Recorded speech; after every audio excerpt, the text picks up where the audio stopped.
And I have with me in the studio Dr. Nwadiaru Chinedu. She is a member, Medical Women's Association of Nigeria, Rivers State Branch.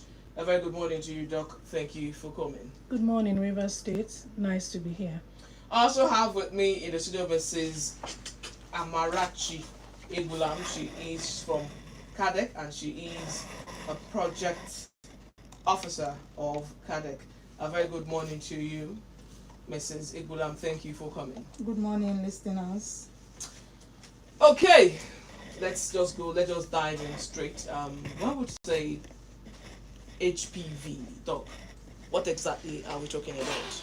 All right, thank you for the opportunity to speak. Human HPV means human papilloma virus.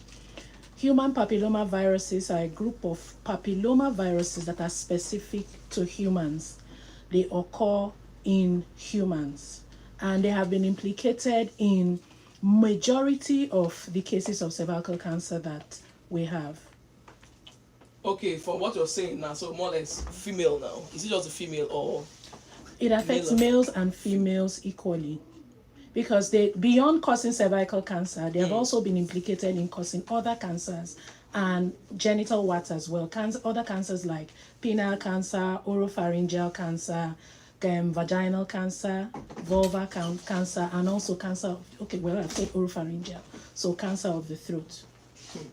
So that means invariably it is really not.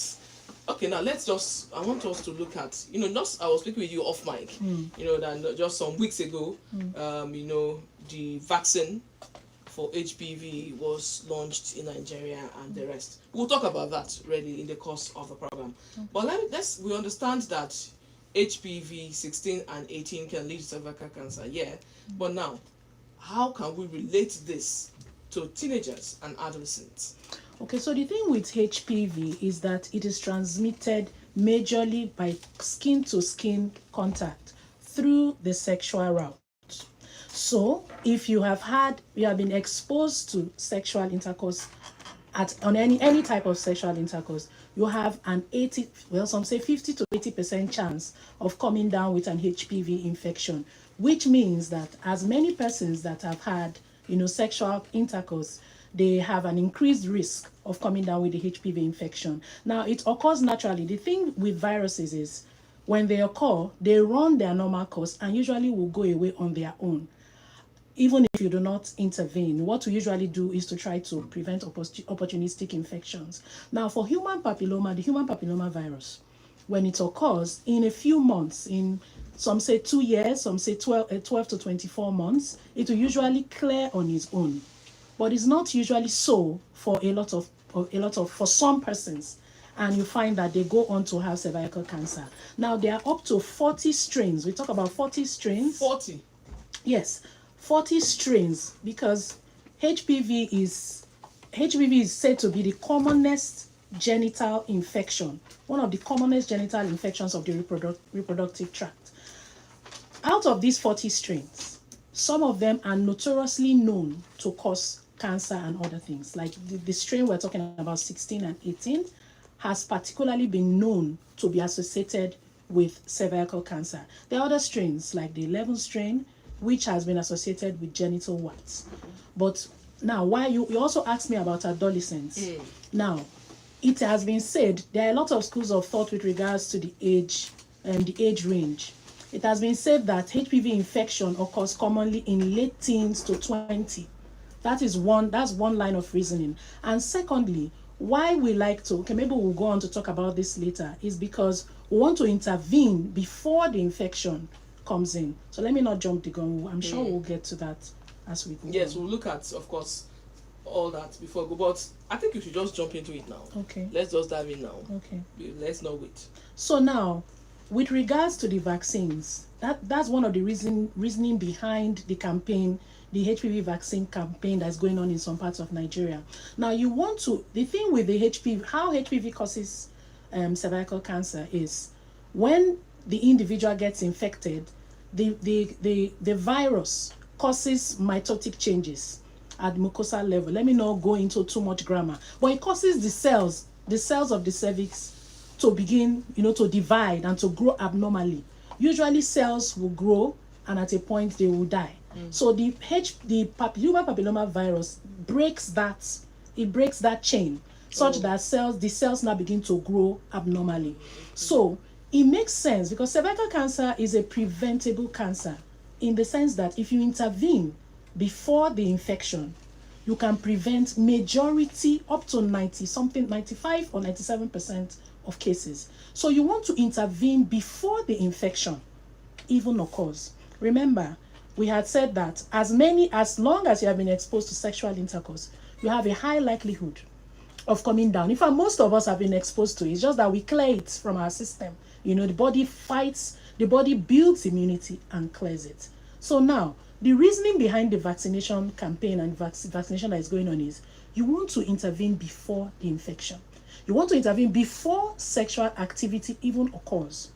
Oh, okay. Right? And we assume that at a certain age, we expect that, or we believe that, the adolescent, male or female, would not have been involved in sexual intercourse. And we fix this age at 9 to 14 years. And that is the reasoning behind why the vaccination is given, at least the one that we have been rolling out in Nigeria, is given to females at this stage first, to females, because females have a higher risk, right? Even though it affects males and females, females have a higher risk of cervical cancer. Later in the program, the government hopes to include males, but at the first two stages, the target is for females aged 9 to 14 years. Okay, I think I like your explanation because when you just said it is believed that that particular age, between ages 9 and 14, you maybe sexually active, okay?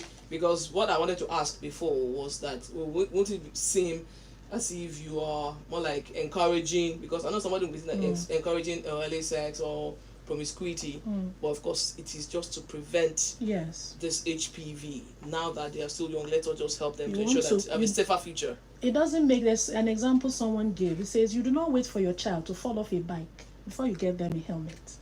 That's exactly how this operates. So you do not wait. It does not make, if it is said that cervical cancer kills one woman every 2 minutes, and it is perfectly preventable. Let me not say perfectly. Let me not use that. We do not use such terms. It is a preventable cancer. Now, a lot of countries have moved on because they have screening is available, it's affordable, it's part of their program. Vaccination is part of their schedule, and that's why it's a good thing that the government has now decided to include the HPV vaccine as part of the schedule, so that we can have equal access. And the burden, because interestingly, the burden is higher in this part of the world, the low and middle income, countries who do not have access to screening, to vaccines, and probably information. Okay, aside vaccines now, how else can one prevent HPV?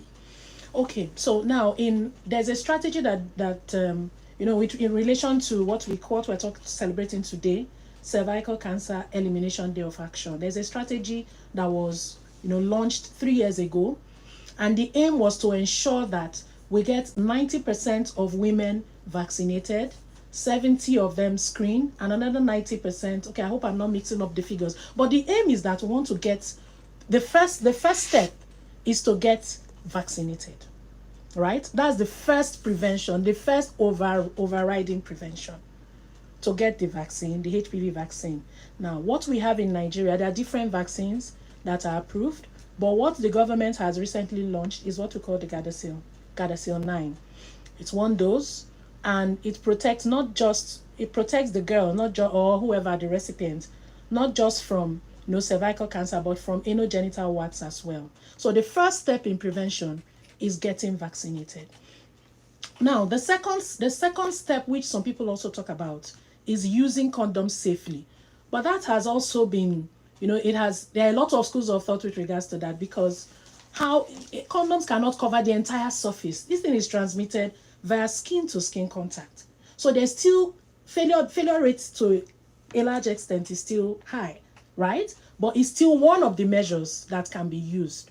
Now, another preventive measure is abstinence, or being faithful to one partner. That's another way to prevent, because at least, you can to a certain extent, the exposure is reduced if you have one partner. But there are also other schools of thought with regards to that. How can you tell if your partner who you are faithful to has not previously been exposed? Because these viruses have a way of hiding. They have a way of hanging around for a long time, and then maybe when immunity it drops, they come out, and then you find that a woman is saying, my husband, I'm faithful, I'm faithful to my husband. So where could I have been exposed? So you see these arguments come up. So that's another way of prevention. So you can see from what I have said, the best, okay, I've not mentioned one more. Now for vaccination, remember we talked about age 9 to 14 for vaccination. Yes. Now for women who are 26 and older, or women who are older, we encourage screening, what we call screening. Because it is said that women who are younger, who get the vaccine, the success rate is as high as 97%. But it drops to up to about 50% for women older than this age, right? So for this age, we encourage screening. So we encourage women at this age to do what we call yearly pap smears, right? There are also HPV tests, HPV DNA testing, but it's not as common and as available and cheap as it is in the rest of the world. So what we really have available for us as women here is what we call pap smear. So we encourage women to at least get yearly pap smears done. So from what I've explained, you can see that the two methods which have a high success rate, so to speak, are the vaccination and screening, getting regular pap smear, because the other two are fraught with controversies and all that. Okay, I want to allow the rep of CADEC, and CADEC is short for Center, yes, it's Center for Care and Development Center. Yes, Care and Development Center. I didn't get that correctly. Now, over to you now, Mrs. Amarachi. Now, let's talk about the spread now. Okay. How does HPV spread? Okay, HPV easily spread from sexual skin to skin contact with someone who has it. That's the way it spreads easily, very fast, because when someone has it and you have a contact sexually with the person, you will easily got the infection, you will be infected by it. Okay, now let me now go to a doc. Okay. How does this vaccine work? And when I say work, of course, let's understand how it works. Yeah, then and the reaction, after reaction. This vaccine. Okay. The vaccine, that's HPV vaccine. How really does it work? Okay, so basically, like I've been explaining, it prevents infection. This is a vaccine preventable disease. You understand what I'm saying? So it basically prevents the infection, HPV infection. It's just like the vaccines we give our children. When you are vaccinated, for instance, against, let me say measles. Let me not use measles. But if you are vaccinated, let's not go into that, because vaccination is a very interesting topic. So if you are vaccinated against that infection, it means by the time you are exposed to it, your body mounts an immune response, and so therefore you do not come down with the infection. You said we have about 40 strains of it. Yes. And I have to just note that. Now, will the vaccine work for the 40 strains? Or just majority of the strains? Now, it doesn't work for all the strains. That is why we still advise that even when you get vaccination, you still need to do your pap smears and your screening, right? So it provides, like Gardasil 9 provides protection for 9 strains. There are some that are tetravalent, some are monovalent and all that. But what this Gardasil focuses on is the problematic strains with regards to cervical cancer. The 16 strain, the 18 strain, and then the ones that cause genital warts. The 11, you said 11. 11 and 16, I hope I'm not 11, mixing 16 it up. and Yeah. 18. Yes. Okay, now let's look at the science now. Okay. Let's see how it works now. HPV, how you would know now that maybe you're a carrier, you have it. Let's look at that. Okay, so how you will know you have cervical cancer? Is how you will know you have cervical, because HPV infection, like I told you, a lot of us will probably have had it, and the body clears it by itself. It's just like catarrh. What people call catarrh, common cold. It's a virus. Even if you do not get treatment, it will clear. What usually may happen is because of depressed immunity, you may have opportunistic infections. And that is why you see sometimes we try to intervene and give something. So for HPV, it might be innocuous in its causation. Let me not say innocuous, let me use the wrong grammar. In its causation of cervical cancer, there might be no symptom. The first symptom is no symptom. You know why? Because the cervix is not somewhere, it's not a structure that we carry on our foreheads. Like your nose, I can see your nose. If there's a problem with your nose, I will know there's a problem with your nose, and everybody will know. So because it's hidden, but before it becomes symptomatic, it has already reached advanced stage. So that is why we encourage pap smear, so that we can visualize the cervix and see the lesions and know that we have to intervene. So the first symptom is no symptom. Now, you'll find that a woman that has no symptom now progresses to, she meets her partner and then she has some form of spotting, right? And then she finds it alarming. And from spotting, it becomes maybe intermenstrual bleeding, unexplained bleeding. A woman who has entered menopause starts to bleed, or starts to spot. That should raise an alarm. It can also progress from there to what we call discharge. Find a woman now has discharge. You can have watery discharge. From watery discharge, it progresses to pinkish, to blood stained, and becomes offensive and all that. And then you can also have what is called unexplained pelvic pain, because you have pelvic pain that can be explained, that you can point to the causation or where it came from. So it progresses to pelvic pain. Now, the other symptoms that you may have will depend on where this cervical cancer has metastasized to. So it can be a varying number of symptoms. You can have bladder symptoms if it metastasizes to the bladder, if it moves, if it spreads to the bladder. You can have back pain, low back pain, and all that. So that's it with regards to symptomatology. Yeah, what is scary for me really was when you said the first symptom is no symptom. Yes. I guess that is scary. Most times when you know the cause of a thing, Yes. at least you're sure that you may get answer. Yes. If you don't get answer, that is maybe you. But this one that there is no symptom at all, I think one would need to watch it. All right. Of course, you can just join the conversation. We have limited time. You can call us on 0903 853 7092. 0903 853 7092. That's the number to dial. You can send us some messages as well to 0905 490 5592. 0905 490 5592. Where can we get this vaccine? Let me put it that way. How can this vaccine be accessed? All right, so for now, the government just launched, like I told you, they just added it to the schedule, so it is now free. We've been giving these vaccines for years. It's been available since 2006, but it was a paid vaccine. So now it is free for girls aged 9 to 14, and maybe later on boys, depending on the availability and all that. So the government is doing a two-phased rollout. So we're in the first phase. River State is not part of that phase, right? Really? Yes, we're in the second phase, and the second phase will start from January, February. So we are gearing up. I'm sure the Ministry of Health is gearing up towards that. So the states around us which have started include Bayelsa, Abia, I think Akwa Ibom. Those 3 states are the closest around us where you can get it. But for River State, I've gotten different calls from people that tell me that they've said they should come and pay some amount and all that. Please. There's nothing like that. River State the vaccine has not been rolled out in River State. So when it is rolled out, I'm sure it will be as accessible at primary health centers, tertiary health centers, where you get your vaccines, where you usually access your vaccines, it will be available. But for now in River State, it is not available. It's not been rolled out yet. Okay. Okay, but invariably, you can pay for it if you can't wait. Is that what? Because you just wait. Now, like I said, there are 2 types. There's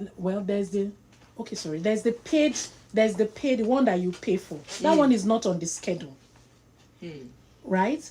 The government is rolling out a free version, the free vaccine. Let me not say free version, before they will say there's version that is free and a version that is paid. I know these things. So the government is rolling out the vaccines for free to girls aged 9 to 14. So no girl aged 9 to 14 will have to pay for the vaccine once it is rolled out in River State from January. Now, if you're a woman who is age 26, and all these things I'm saying, you still are not convinced, you want to take your own. What we advise is get tested, get the screening, and then get the vaccine. It is available for, it's available, it's paid, it's not cheap, but it's available now. We've been giving it since 2006. Now let me go back to Mrs. Egbulam.